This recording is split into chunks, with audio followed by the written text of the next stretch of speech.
prendre des joueurs qui ont 28 ans, qui sont très forts, comme Jean-Philippe Mateta, et voilà, on lui fait un bon contrat, on lui dit tu viens à l'Olympique de Marseille. Maintenant, aussi, il faut comprendre, ok, l'OM, c'est pas un club pour les bisounours, c'est pas un club pour les chouchous. C'est-à-dire, l'OM, c'est pas un club pour chouchous. C'est-à-dire, Hojbjerg, t'es là, t'es au terrain, tu crois, tu cries, si, ok, tu joues bien, mais c'est pas l'OM, c'est pas un club pour les chouchous. L'OM, c'est un club que si maintenant on doit aller chercher une concurrence maintenant pour toi et qu'on doit te mettre sur le banc, on va te mettre sur le banc. Il n'y a pas de cadeau. Ok, on a recruté Amine Gouiri en janvier. Il n'y a pas de cadeau. Je pense qu'on va quand même lui laisser le temps parce qu'il a marqué but sur but. C'était surprenant. Ok, mais Amine Gouiri, à un moment donné, si on voit qu'il ne marque pas, eh ben, il faudra peut-être le mettre sur le banc.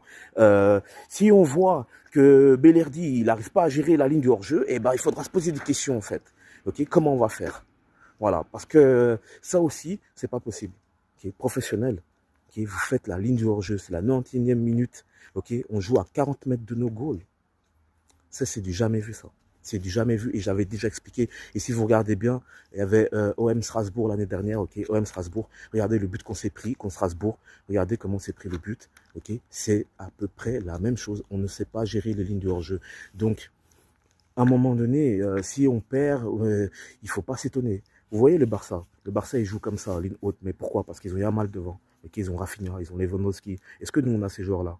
C'est-à-dire qu'eux, ils peuvent encaisser, mais ils peuvent marquer. Mais nous, on n'a pas forcément ces joueurs-là. Et donc, jouer la ligne du hors-jeu comme ça, pour moi, c'est se donner une balle dans le pied. Donc, il faut arrêter ces conneries. On va jouer Lyon dans 2 journées. Et on va jouer Paris à la 5e journée. Vous pensez réellement que sur les 4 prochains matchs, on va faire 12 points? Voilà, je vous pose la question. Et il ne faudra pas non plus, les supporters, il ne faudra pas tomber dans le piège de ouais, c'est la crise, c'est la crise. Non, ça a commencé comme ça, ok, ça va finir comme ça peut, mais je pense que sur les 10 premiers matchs, il ne faut pas s'attendre de l'OM qu'ils aient des résultats de ouf, tout en sachant qu'il y a la Ligue des Champions. Ok. Donc voilà, moi pour moi l'objectif c'est la Ligue des Champions cette année.